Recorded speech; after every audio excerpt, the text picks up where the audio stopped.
తనకు మాలిన ధర్మం. పూర్వం పర్షియా దేశంలో దిముష్కా అనే నగరాన్ని ఒక పాదుషా పాలిస్తూ ఉండేవాడు. ఒకసారి పొరుగు దేశపు రాజు అకారణంగా అతనిపై దండెత్తి వచ్చాడు. ఈ యుద్ధంలో తనకు జయం లభించినట్టయితే తన దేశంలోని భక్తులందరికీ బంగారు పుష్పాలు, బంగారు ఫలాలు దానం చేస్తానని పాదుషా మొక్కుకున్నాడు. యుద్ధంలో పాదుషా కోరినట్టే విజయం లభించింది.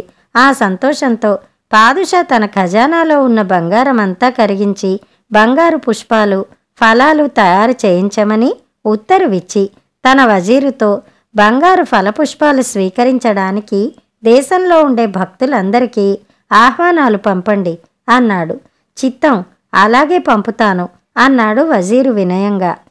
ఈ వజీరు ఎంతో వివేకము, లోకజ్ఞానము కలవాడు. ఈ దానధర్మాలతో ఖజానా ఖాళీ అవుతుందని అతనికి తెలుసు. ఖజానా ఖాళీ కాగానే పొరుగుదేశపు రాజు మళ్లీ సైన్యాలను తరలించుకుని యుద్ధానికి వచ్చి ఈసారి అవలీలగా తన పాదుషాను జయిస్తాడు.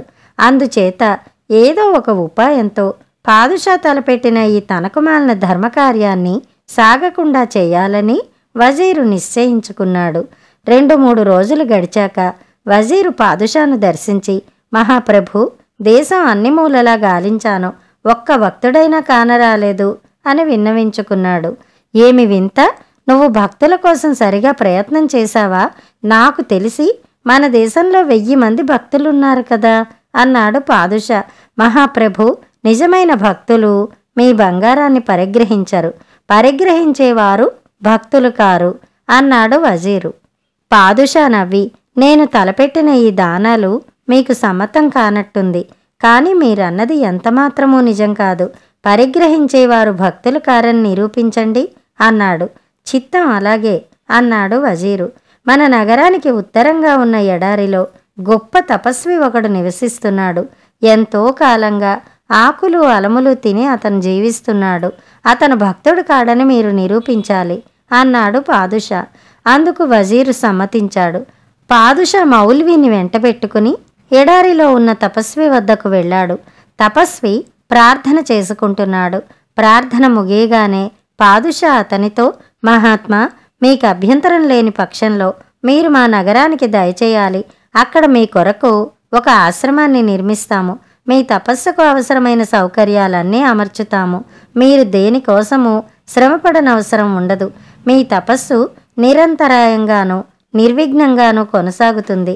తమ సత్ప్రవర్తన సామాన్య ప్రజలకు అనుసరణీయంగా కూడా ఉంటుంది అన్నాడు. పాదుషా అన్న మాటలు తపస్వికి ఏమాత్రం రుచించలేదు. అతను పెడముఖం పెట్టాడు. అప్పుడు మౌల్వి అతనితో, మహాత్మా, పాదుషా వారి కోరికను తోసిపుచ్చకండి. మహమ్మద్ ప్రవక్త ఆచారానికి అది వ్యతిరేకం కాదని మీకు తెలుసు.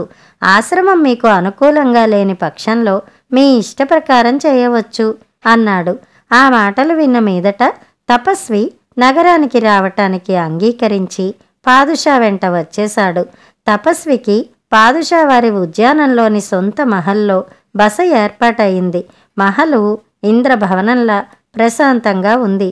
అతనికి పరిచర్యలు చేయటానికి అప్సరసల్లాంటి 2 దాసీలను వజీరు నియమించాడు.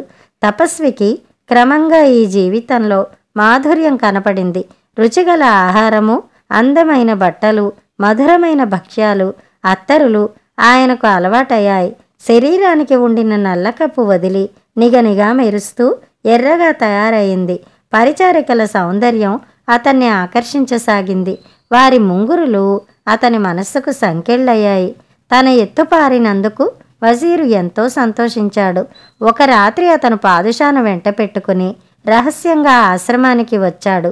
తపస్వి బంగారు నగిషీలు గల పట్టుదిళ్లపై చేరబడి పరిచారికలతో సరాగాలాడుతూ పాదుషాకు కనిపించాడు. చూసారా మహారాజా, ఎంతటి మహాత్ముడు ఎలా దిగజారిపోయాడో. భక్తులకు బంగారమిచ్చి వారిని భగవంతుడికి దూరం చేసిన వాళ్ళమవుతాము.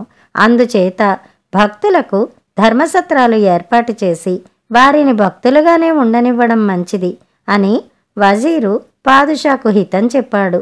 వజీరు సలహా మేరకు పాదుషా సువర్ణదానాలు కట్టిపెట్టి దేశంలో ధర్మశాలలు ఏర్పాటు చేశాడు. కథ సమాప్తం. పందెం. ఒకసారి ఇద్దరు బ్రాహ్మణ పాదచారులు పొరుగురు వెళ్ళి పూటకోళ్ల ఇంట భోజనం చేశారు. ఇద్దరి భోజనానికి ఒకరే ఇచ్చుకునేటట్టు వాళ్ళు ఒక పందెం వేసుకున్నారు.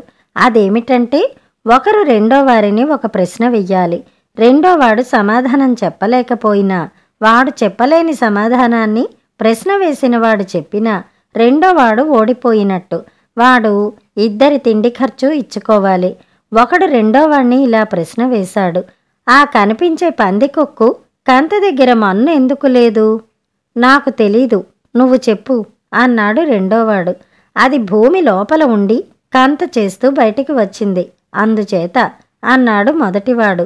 అసలది భూమి లోపలికి ఎలా వెళ్ళింది అని అడిగాడు రెండోవాడు. అది నీ ప్రశ్న, సమాధానం కూడా నువ్వే చెప్పు అన్నాడు మొదటివాడు. రెండోవాడు మారు మాట్లాడక ఇద్దరి డబ్బు ఇచ్చుకున్నాడు. కథ సమాప్తం. కథలు కంచికి, మనం ఇంటికి.